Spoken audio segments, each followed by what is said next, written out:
छत्तीसगढ़ में सुरक्षा बलों को बड़ी कामयाबी मिली है। बीजापुर और कांकेर में सुरक्षा बलों ने मुठभेड़ में 30 नक्सलियों को मार गिराया है। जानकारी के मुताबिक बीजापुर में जवानों ने 26 नक्सली ढेर कर दिए, जबकि कांकेर में 4 नक्सलियों को मार गिराया गया। सुरक्षा बलों ने मौके से नक्सलियों के शव के साथ साथ भारी मात्रा में गोला बारूद और हथियार भी जब्त किए हैं। बताया जा रहा है कि मृत नक्सलियों में आधे से ज्यादा महिला नक्सली शामिल हैं।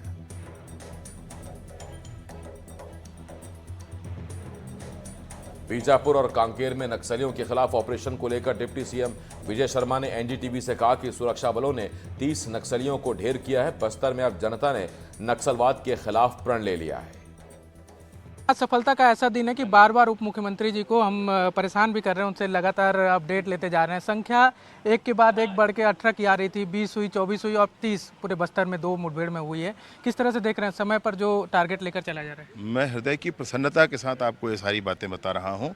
हम गंगालूर एरिया जो है, पामेड़ गंगालूर एरिया, ये बहुत ही भीषण नक्सल प्रभावित क्षेत्र था, जहाँ पर बहुत बड़ा ऑपरेशन हमारे सुरक्षा बलों के द्वारा किया गया है। डीआरजी के जवान और अवस्थर फाइटर के समान जवान, ये सब मिला करके इन लोगों ने ऑपरेशन किया। उस सर्च ऑपरेशन के दौरान आज सुबह 7 बजे से ही वहाँ गोलीबारी शुरू थी और उसके बाद 26 नक्सलियों के मारे जाने की पुख्ता सूचना है बीजापुर जिले में अकेले। और कांकेर और नारायणपुर के सीमावर्ती क्षेत्र में भी 4 नक्सलियों के मारे जाने की सूचना है। इस तरह से 30 नक्सली आज के दिन मारे गए, 30 नक्सली ढेर हुए हैं। ये बड़ी सूचना है। जवानों के, सशस्त्र बलों के जवानों की भुजाओं की ताकत पर मिली ये कामयाबी है। मैं उनको हृदय से बधाई देता हूँ। माननीय अमित शाह जी का संकल्प बड़ा है, माननीय विष्णुदेव साई जी का मार्गदर्शन बड़ा है और हम सब मिलकर काम कर रहे हैं। नियत समय में समूचा बस्तर लाल आतंक से मुक्त होगा। बिल्कुल। जिस इलाके में मुठभेड़ हुई है, एक समय में उसको नक्सलियों का यूनिवर्सिटी कहा जाता था, गंगालूर इलाका। जितने भी बड़े कैडर हुए उस इलाके से निकलते थे। अब वहाँ पर फोर्स घुस रही है उन इलाकों में जहाँ पर कि पैदल जाना मुश्किल होता था। ये सिर्फ फोर्स घुसी है ऐसा नहीं है, सफलता भी लेकर बीजापुर से पामेड़ का जो मार्ग था, वहाँ जाने के लिए तेलंगाना के मार्ग से होकर जाया जाता था। अब बीजापुर से पामेड़ सीधे जा रहे हैं। पामेड़ तक सड़क चल रही है, अब बस चल रही है। वहाँ पर 25 सालों से बंद साप्ताहिक बाजार गुलजार हुए हैं। बिल्कुल। 2018 में मैं खुद पामेड़ गया था, 200 किलोमीटर बाइक से चलना पड़ा था और थाने में ताले लगने की स्थिति थी। आज वहाँ पर बस चल रही है। ये तो सफलता का ही है। बिल्कुल। ये स्थिति स्पष्ट है। और मैं आपको एनडीटीवी को मैं विशेष रूप से एक बात बताना चाहता हूँ, और वो ये है कि आज बस्तर के युवा, हर जिले से 100 युवा यहाँ आ रहे हैं और बस्तर के उन युवाओं से मैं पूछता हूँ कि क्या नक्सलवाद हटना चाहिए।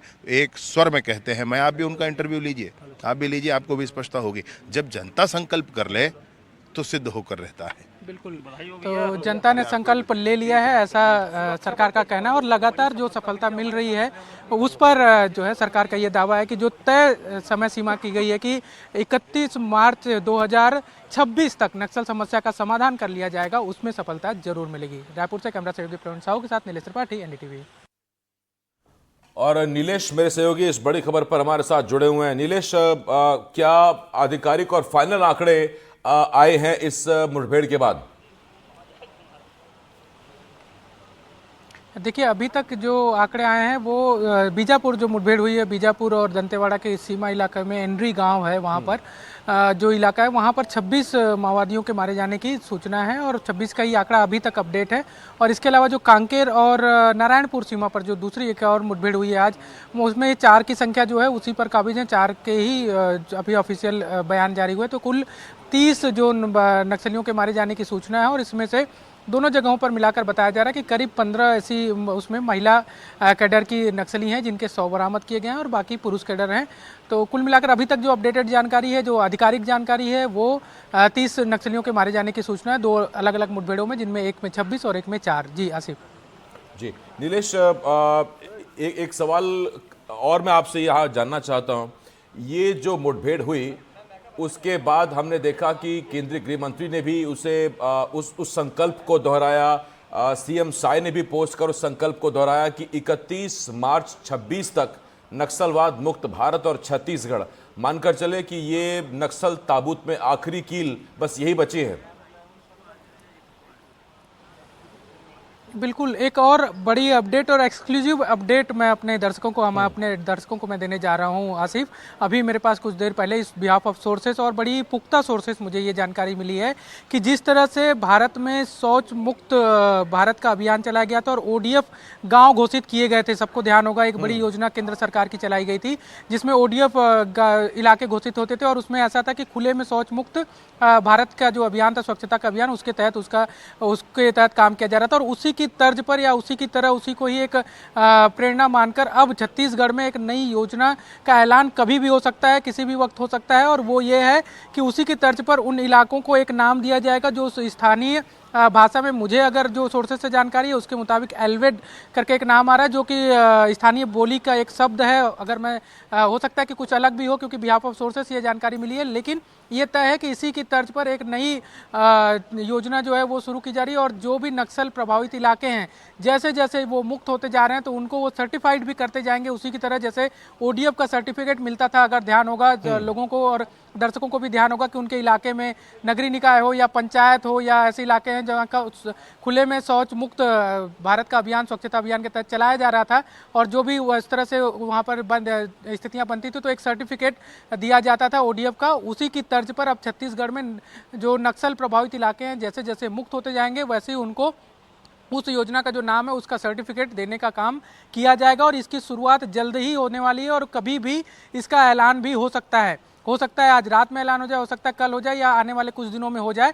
लेकिन बड़ी ही एक्सक्लूसिव जानकारी मेरे पास अभी बिहाफ ऑफ बहुत ही पुख्ता सोर्सेस आई हैं और ये मैं अपने दर्शकों को आज के उस दिन में, जबकि एक बड़ी सफलता सुरक्षा बल के जवानों को मिली है, 30 नक्सलियों को मार गिराया है, हालांकि एक जवान की शहादत भी हुई है, उस दिन जो है ये एक बड़ा एक्सक्लूसिव जानकारी आई है। और इसके तर्ज पर जो आप कह रहे थे कि ये जो तय समय सीमा है, क्या उसमें सरकार आगे बढ़ रही है और क्या ये आखिरी कील साबित होगा, तो बिल्कुल जिस तरह से योजनाएं बनाई जा रही हैं और जिस तरह से मुठभेड़ किए जा रहे हैं और सफलता जवानों को मिल रही है। आसिफ, मैं थोड़ा सा और इसमें समय लेते हुए आपको, अपने दर्शकों को भी बताना चाहूँगा कि जो इलाका है एनरी, मैं वहाँ गया हुआ हूँ उस इलाके में, आसपास मैंने कुछ रिपोर्टिंग्स की थी कुछ समय पहले अलग अलग समय में।